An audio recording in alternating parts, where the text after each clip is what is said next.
Turning now to a different kind of crisis in the Southwest, the Department of Homeland Security estimates that there are 150,000 migrants waiting to cross the southern border today.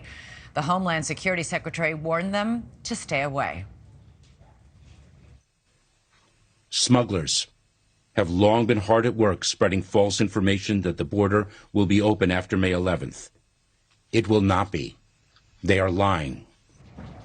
The COVID-era Title 42 policy is set to expire tomorrow night at 11:59 p.m. Secretary Mayorkas has repeatedly warned that a surge will strain border officials when it does. And today he stressed that migrants will face tough consequences if they don't come to our country legally. NewsNation's Evan Lambert is in Washington, D.C. tonight with the latest on the efforts at the southern border. Evan. Elizabeth, the Biden administration's message to migrants: do not risk your lives to come here and just be turned away. Those who are not seeking a legal pathway could face a ban of up to 5 years. We are a nation of immigrants. We are also a nation of laws. With Title 42 set to expire tomorrow and tens of thousands of migrants waiting in Mexico, the Biden administration sending a clear message. Do not risk your life and your life savings only to be removed from the United States if and when you arrive here. The federal government is reportedly estimating more than 150,000 migrants are waiting in shelters or on the streets in northern Mexican states. Officials say they're likely to also try to cross into the U.S. at some point.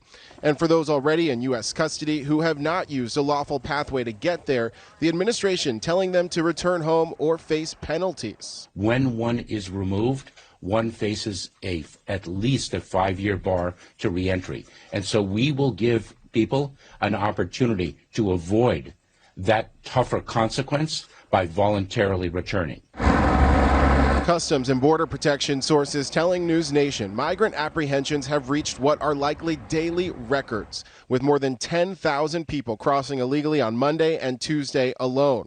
The weekend before, the average number of migrants crossing was already 40% higher than it was in March. The administration says they have a plan, pointing to offices in Central and South America where migrants can apply for asylum and a surge of personnel to the border. Despite that, the administration acknowledging the near future won't be easy. We are clear-eyed about the challenges we are likely to face in the days and weeks ahead.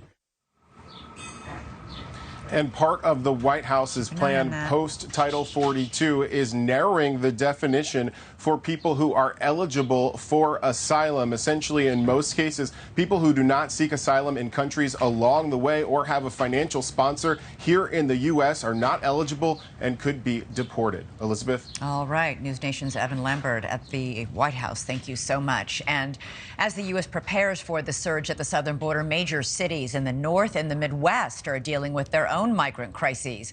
Chicago Mayor Lori Lightfoot declared a state of emergency this week. It comes after the city has received more than 8,000 migrants on buses from Texas since last August. Are you headed to Washington now? Yes, I am. I have to go back and vote tomorrow. Thank you for watching. Go to newsnationnow.com to find NewsNation on your television provider. And don't forget to click the red subscribe button below to get more of NewsNation's fact-driven, unbiased coverage.